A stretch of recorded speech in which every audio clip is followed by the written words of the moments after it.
burden is at its highest level in 70 years and will be rising in each of the next 5 years of the forecast period. In fact, by the end of that period, the average family will be £870 worse off. That's when you take into account both the national insurance cuts, but also the freezing of the thresholds for income tax and national insurance. You've mentioned the freezing of tax thresholds then, so are you going to unfreeze them?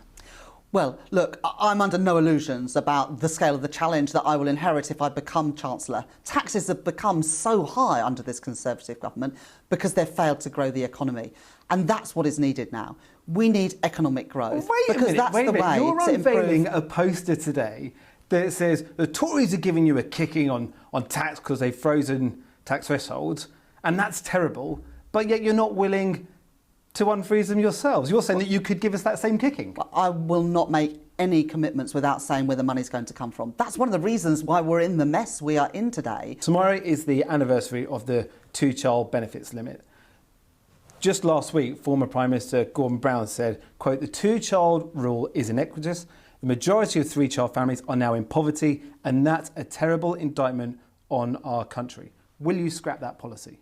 Well, as I said, I'm not going to make any commitments without saying where the money is going to come from, because the people who pay the price when you pay fast and loose with the public finances is ordinary working families. You know as well as anyone that tax and spending is a game of priorities. You could say right now that your priority is to scrap this rule on a two-child benefit limit and bring hundreds of thousands of families out of poverty. You can make that your priority right now.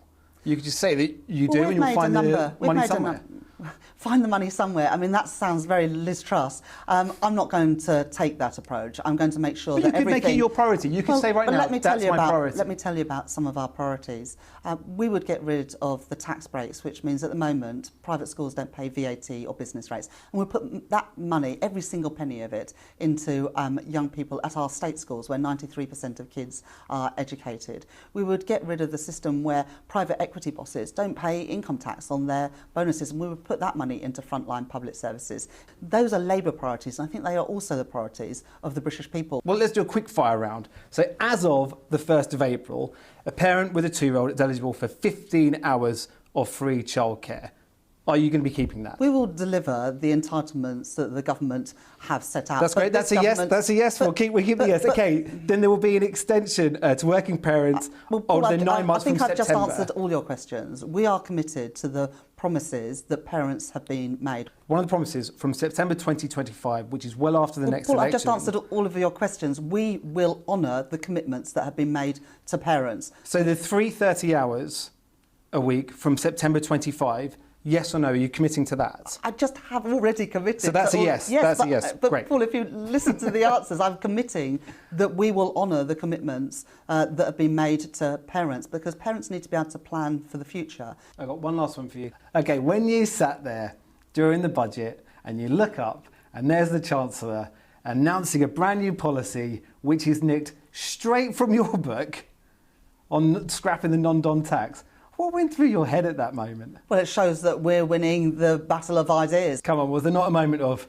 oh, God, that was going to raise us loads of money? Well, look, you know, our imitation is the sincerest form of flattery, they say. It was a good policy when we announced it several years ago. It's a good policy now. I hope the government get on and implement it. And if they don't, I certainly will if I have the chance to be Chancellor of the Exchequer. Shadow Chancellor, thank you very much for your time. Thank you.